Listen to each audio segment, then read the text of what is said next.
Hey, what's up, mortals? It is I, the Silent Sheepdog, here with a new video for you. Welcome to part 8 of What If Izuku was the host of the Blacklight virus. I just wanted to greet you guys by saying, sit back, relax, you're in for a treat. And so, we begin. A large explosion erupted from an abandoned-looking building on the outskirts of the city. Fire began to spread as electrical wires sparked and spread the flames through the flammable liquid flowing through the floor. Multiple vats of green goo that once housed gruesome experiments were opened by force from above, as a young man with green hair gripped the skull of a large black-skinned creature with an exposed brain. The creature was soon covered in black biomatter and was absorbed into him, enhancing his strength with its own. The teen's eyes glowed bright red as an intense grimace formed on his face, and his arms now turned to large spiked clubs that began swinging violently against the walls and floor. You continue to hide from me. 17 hideouts. 17!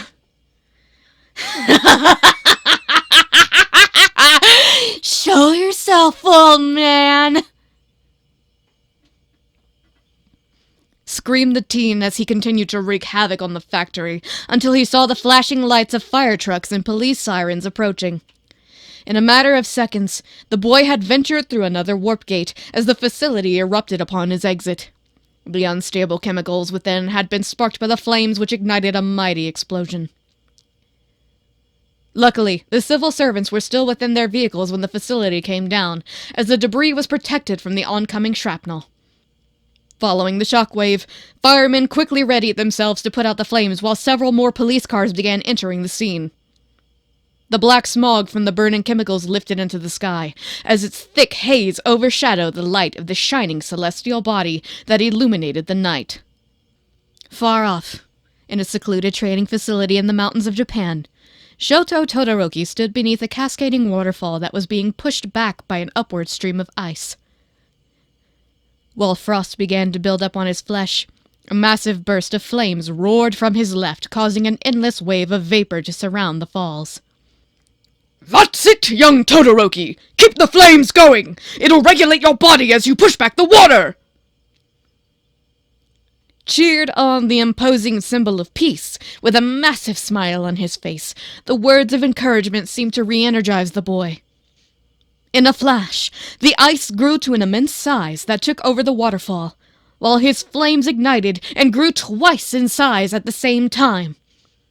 A beautiful, shining iceberg formed above the frozen river as his flames shone against the ice that provided an exquisite light show.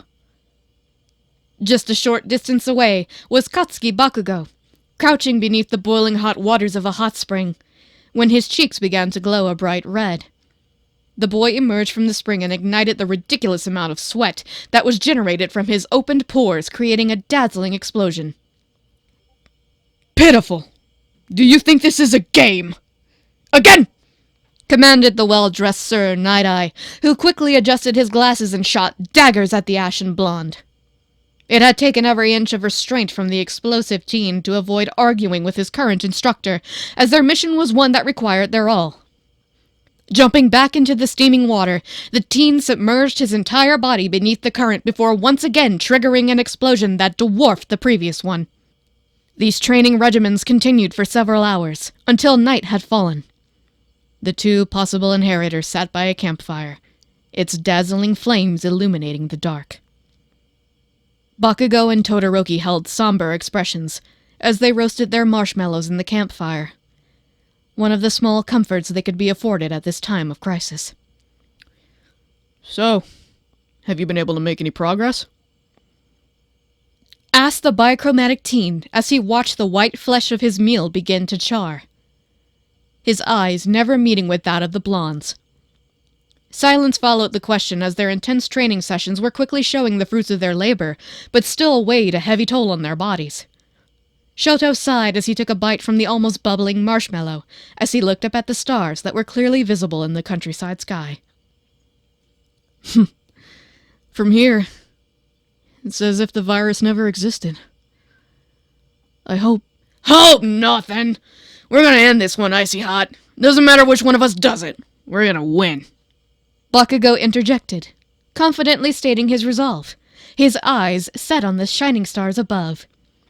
A small grin formed on the face of the younger Todoroki before nodding in agreement, not another word escaping his mouth. Since being informed of their role in the coming final battle, the two teens had been removed from the walls of UA High and had been training with both the Symbol of Peace and his former sidekick. Their quirks had developed at a rate that was thought to be impossible. It seemed the two prodigies truly lived up to their status. Back within the city walked a young man with black hair and staples covering his face. The streets seemed empty, not a soul in sight, until a beastly screech pierced through the silence. From the corner of the young man's eye, a disfigured humanoid began charging towards him. In a single twist, the creature missed the ebony-haired man entirely, ramming against the wall of an abandoned building. Huh. Another one, huh? How come you guys are so active on this side of town, huh? He asked in a mocking tone, awaiting a response from the wild creature that began to walk out of the rubble. The disfigured creature appeared to have blonde strands of hair and ghoulish red eyes, with what seemed to be a torn schoolgirl uniform. The man raised a brow, as within the lights the features of the former human began to be revealed. A small twinge of guilt sparked within the boy, but as the creature charged at him once more, he set it ablaze with blue flames that nearly instantly began to turn it to ash. Maybe in another life, sweetheart. Maybe in another life. The infected corpse collapsed to the ground as a dagger fell from its clothing. The small weapon caught the eye of the young man, who picked it up, only to see a name etched on it. Toga Himeko. Well, Toga, that was nice while it lasted. Sliding the dagger into his pocket along with his hands, the young man walked away, his eyes set towards the road in front of him. Once he turned the corner, he would witness as the military fought back against the endless onslaught of emerging infected. The once clean section of the city had been overrun, and it did not seem to slow. Ah, damn it, old man! Can't even contain a stupid virus? What a joke, said the man out loud as he caught sight of the muscle-bound flame hero, Endeavor, entering the scene. Flattening his body towards a wall, the blue-eyed man hid from sight as he observed the number 2 hero use his entire arsenal of power to push back the infected. The staple-covered man seemed to grow irate as he tracked the movements of the flame hero, violence and resentment apparent on his face. Walking into an alleyway, the young man escaped the scene and seemed to find himself behind an old bar. Though, before he could consider entering, he noticed that said bar had been burnt down in the past month. What the hell? The hell? That gap-toothed bastard said this is where I'd find that villain group. This place is just ashes, growled the boy as he pulled out a phone and quickly dialed the number of his mysterious informant. The phone rang for several seconds before a rather paranoid-sounding man answered the line. Hey, what gives, Huron? You said the League of Villains was here. This place is nothing but ash at this point. What kind of a joke is this? Keep it down, Dobby! I hope this wasn't a joke, kid. I didn't believe it when I saw it on the news. There ain't no League of Villains no more. My employer's no longer answering my calls. We're on our own now, brat, so stop calling me! Before the man known as Dobby could respond, the line had been disconnected, and any further calls seemed to not reach the desired outcome. The black-haired man grit his teeth aggressively as he threw his phone to the ground and stomped on it, crushing the screen in the process. Screw it. Who needs the League of Assholes? I'll find a way to get my revenge. Alone. Alone. The angsty, scarred man smiled wickedly as he began to chuckle beneath his breath before sparking the old bar aflame once more. His blue flames engulfed the black charred building, which ended up spreading to the building beside it. As he left the scene, the firefighters began to appear and calm the flames to avoid further damage. This video is sponsored by NordVPN. Staying safe online is an ever-growing difficulty, and hackers could exploit you. NordVPN allows you to change your IP address, making you harder to track, and securing your privacy. In addition to providing you with safe passage through the web, you can also expand the reach of your favorite streaming services. Are you tired of going through 1, 2, or even 3 or 4 streaming services to watch your favorite anime? Well, With NordVPN, you can change your country and be able to binge shows like My Hero Academia, Naruto, and many others in your favorite streaming services with just the press of a button. Check out the link in the description to get 72% off when buying for 2 years, $3.29 a month. This deal is for a limited time, and thank you to NordVPN for sponsoring this video. Far from the action, Mitsuki Bakugo had been frantically calling her old friend Inko Midoriya, only to be sent directly to voicemail, and at times the line seemed to disconnect. Ever since she had revealed the survival of her son Izuku, they had begun to reconnect, until they decided to venture to the school for answers.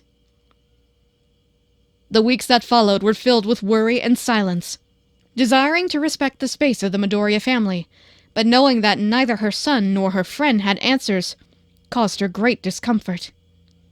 After being talked down many times by her husband, Mitsuki finally had enough of the suspense and left her home in a hurry. Mitsuki, leave it alone! Haven't they had enough suffering without you butting in? What am I supposed to do, Masaru? Their child was taken by the same people that currently have ours.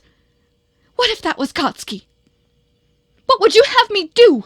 If there's something I can do to help them, then I will. But keeping me out of the loop won't solve anything. Mitsuki!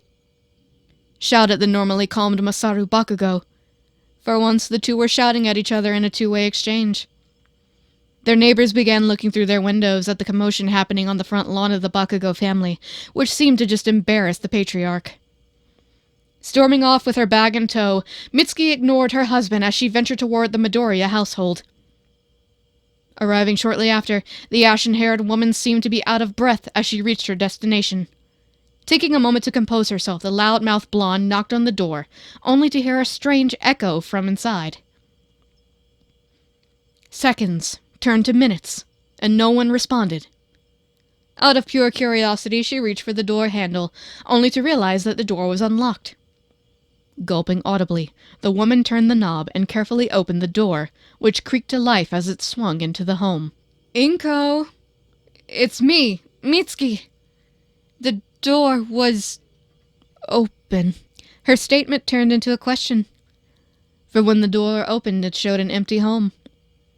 The furniture was covered in plastic. The curtains that decorated the windows had been removed, as were all the photo frames that hung from the walls. What in the world? Inko! Are you here? Her voice echoed loudly throughout as she let herself into the home, an eerie feeling overtaking her. Looking through the first floor, she saw no signs of activity. Everything had been put away. Even the refrigerator was empty, revealing that no one had been there for some time. Oh, Inko, where could you be? Questioned Mitsuki as she grabbed her phone and attempted to call her friend once again, only for the call to drop. Within a plane that was currently crossing the ocean en route to America was the sleeping Inko Midoriya, her head resting on the shoulders of her husband. The green-haired woman's hands rested on her bloated abdomen while her husband looked out the window in deep thought. Izuku, what could you be planning? God, how I wish things could be different. Thought the ebony-haired man as he recalled the last interaction they had with their son. The deathly aura following him. The violence that he demonstrated as he lifted him in the air. A nearly unrecognizable, monstrous boy had re-entered their lives, and at the end only asked them to leave the country. My boy. My boy. Nearly 3 months had passed since Sir Night-Eye's prophecy had been provided. The power of the two hero prodigies had reached an unheard-of high. Both could already be considered pros by talent alone. The two stood side by side, their physiques having been transformed in a short amount of time. Bakugo's skin specifically had gotten thicker, and his bones had hardened to the point of being completely immune to his explosions. While Todoroki gained a full mastery of both his fire and his ice, something that had been difficult due to the trauma that he had experienced. Though the tragedies of his upbringing had to be put aside for the hope of the human race, something that was made clear and apparent by their instructors. I'd like to congratulate both of you. In the past 2.5 months, you have both grown exponentially. Truly, both of you have shown your worth. Sadly, only one of you can inherit my power, though, said All Might with a large smile on his face and a look of pride, though this was contrasted by the serious demeanor of Sir Night-Eye beside him. The blonde continued giving an unending speech that seemed to annoy the bespectacled pro-hero, as this decision needed to be announced sooner rather than later. All Might, that's enough. Who have you selected? Interjected the green-haired man, which caused a number 1 hero to stumble on his words and even snap out of his bulked-up form. Coughing up blood, the hero attempted to contain his involuntary coughing, which had gotten worse in recent days. Sir Night-Eye handed a handkerchief to his idol, who nodded in gratitude as he wiped his mouth. Thank you, Sasaki. Forgive my ramblings. It's time. Pulling out a strand of hair from his head, All Might began to gesture it forward as he began explaining how the transfer of power would occur. The act of having to eat human hair caused Bakugo to visibly retch, while Todoroki controlled his impulses. After much thought, I've come to a conclusion. The inheritor of One for All, and my successor, will be... Away from the symbol of peace and his successor was his antithesis, the king of villainy and the symbol of evil. All for one. Sitting on a large chair in a large dark room, his fingers interlaced as the sound of footsteps echoed into the chamber. It seems you found me, Mr. Midoriya. A black portal closed behind the red-eyed teen as he slowly approached his target. Cracking his neck, Izuku stopped just a few feet from the chair of the tall evildoer in his sights. You've had me on a loop for 2 months, All for One. How is it that Garaki didn't know exactly where you were? No matter. I found my prey. The greenette began to chuckle as a large smile formed on his face, a pool of black biomatter beginning to spread from his feet. The tall, black-suited man slowly came to his feet and smiled widely as he spread his arms, seemingly accepting of his final moments. Thank you all for sticking around. I hope that you enjoyed it. Before you leave, we would like to let you know that We the Celestials has many other channels for your entertainment and viewing purposes. All the information that you'll need is right here below in the description, so feel free to check out all the other incredible projects that our team creates. Secondly, on behalf of We the Celestials, I would like to thank everyone involved in the production of today's awesome content. Their details will be in the description below. That's all for today's video, so goodbye, and have a divine day.